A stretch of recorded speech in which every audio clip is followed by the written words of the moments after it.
శ్యామ్ సింగరాయ్ అని 45 years back మీ తమ్ముడు చనిపోయాడే, వాడు ఇప్పుడు మళ్ళీ తిరిగి పుట్టాడని 85 years ఉన్న మీరు చెప్తున్నారు, మీరు నమ్ముతున్నారు, ఫైన్. కానీ ఇదే విషయం నేను, జడ్జ్ గారు, కోర్టు, ఈ పబ్లిక్ వీళ్ళందరూ ఎందుకు నమ్మాలి? Can you give me one good reason why? Vasu Shyam Singha Roy stories copy కొట్టలేదనడానికి మీ దగ్గర ఎవిడెన్స్ ఏదైనా ఉందా? శ్యామ్ సింగరాయ్ వాసుదేవ్గా మళ్ళీ తిరిగి పుట్టాడనడానికి మీ దగ్గర సాలిడ్ ప్రూఫ్ ఏదైనా ఉందా? I'm asking you, Mr. Roy, please tell me. The court wants to know. ఉందే, ప్రూఫ్ ఉంది. నాతోనే అంతమవుతుందనుకున్న నిజాన్ని, సింగారాయ్ కుటుంబపు విషపు కోణాన్ని ఒకరు కోర్టులో బయట పెట్టారని తెలిసిన తర్వాత నా కాళ్ళు చేతులు ఆడలేదు.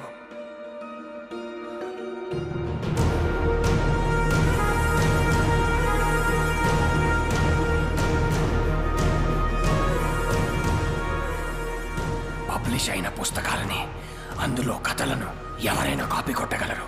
కానీ ఇప్పటి వరకు పబ్లిష్ అవ్వని, నాకు మాత్రమే తెలిసిన ఒక షార్ట్ స్టోరీ, శ్యామ్ సింగరాయ్ ప్రత్యేకంగా నాకు మాత్రమే ఇచ్చిన ఓ చిన్న కథని ఈ వాసుదేవ్ ఎలా షార్ట్ ఫిల్మ్గా తీశాడు.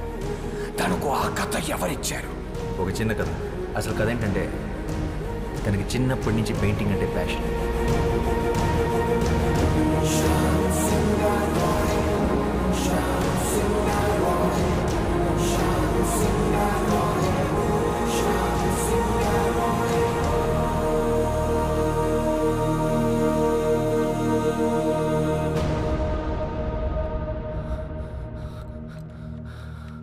శ్యామ్ తన స్వదస్తురితో నాకు మాత్రమే ఇచ్చిన ఈ కథ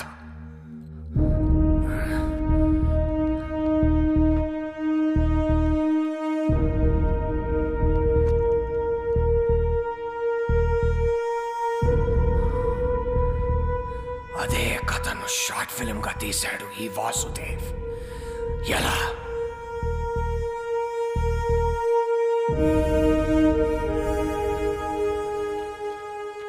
as chairman of SR publishers నేను ఈ కేసుని విత్డ్రా చేసుకుంటున్నాను. ఎందుకంటే ఈ 3 కథలే కాదు, ఈ కంపెనీకే తను ఓనర్. పిటిషనర్సే ఈ కేసు విత్డ్రా చేసుకున్నందుకు ఈ కేసు ఇంతటితో క్లోజ్ చేయబడింది.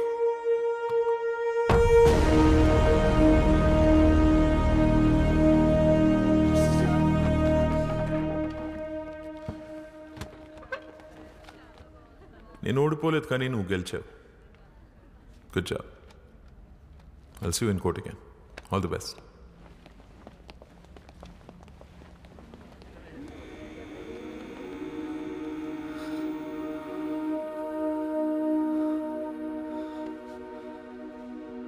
మన్ను,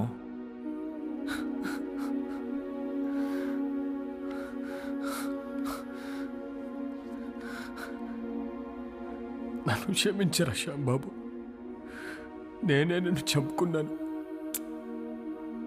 అన్నయ్యలు అంత పని చేస్తారని నిజంగా నాకు ఆ రోజు తెలియదురా.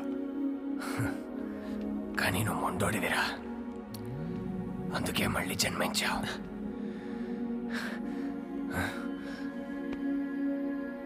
నీ కథలే నిన్ను గుర్తుపట్టాయి, నీ కథలే నిన్ను కాపాడుకున్నాయి. ఈ ఆస్తి, ఈ కంపెనీ అంతా నీదేరా, తీసేసుకో. ఏం చేసుకోవాలరా దాంతో? జీవితాంతం తోడుంటానని మాటిచ్చి పెళ్లి చేసుకున్నాను రోజీని. మధ్యలోనే వదిలేసి వెళ్ళిపోయారు. ఆఖరి క్షణం వరకు ఎదురు చూస్తుంటుంది నేను తిరిగి వస్తానని. మళ్ళీ ఎందుకు పుట్టాను కూడా అర్థం కావట్లేదురా.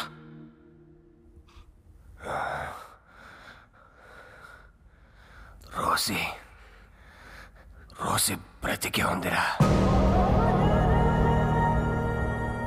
నీకోసం ఎదురు చూస్తూ ఉంది. అంటే ఇప్పుడు రోజీ బ్రతికే ఉంది. మా మామయ్య వాళ్ళ ఊర్లో దాచుంచాను. అన్నయ్యలు చనిపోయాక మాతో పాటు వచ్చేయమని చెప్పాను, కానీ తను రానంది.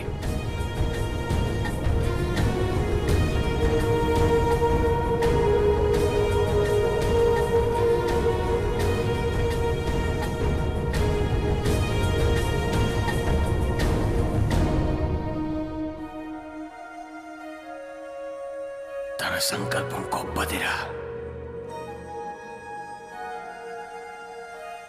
అందుకే నువ్వు మళ్ళీ జన్మించావు.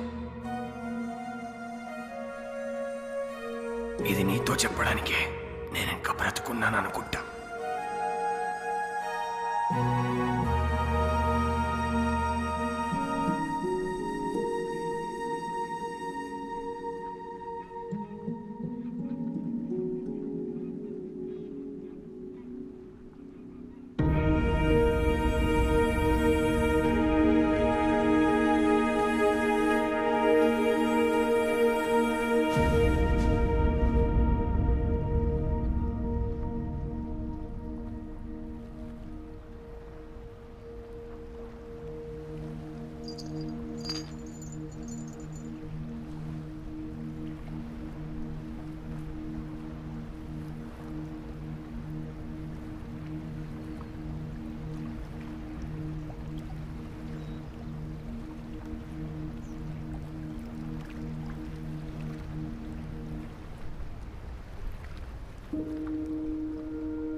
పరవశలీలను కాదని అనగలమా కథ కదిలే వరసన తమ ఎదలేం తడిసిన గత జన్మల పొడవున దాచిన దాహము ఇప్పుడే వీరికి పరిచయమా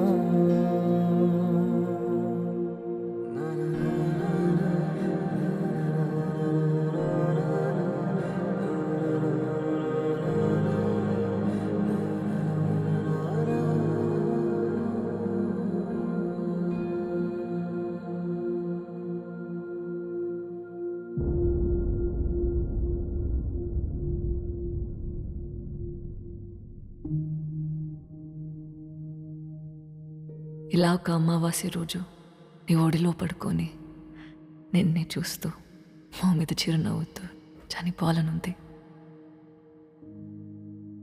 అదే నా ఆఖరి కోరిక.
నాతో వచ్చేసే రోజే.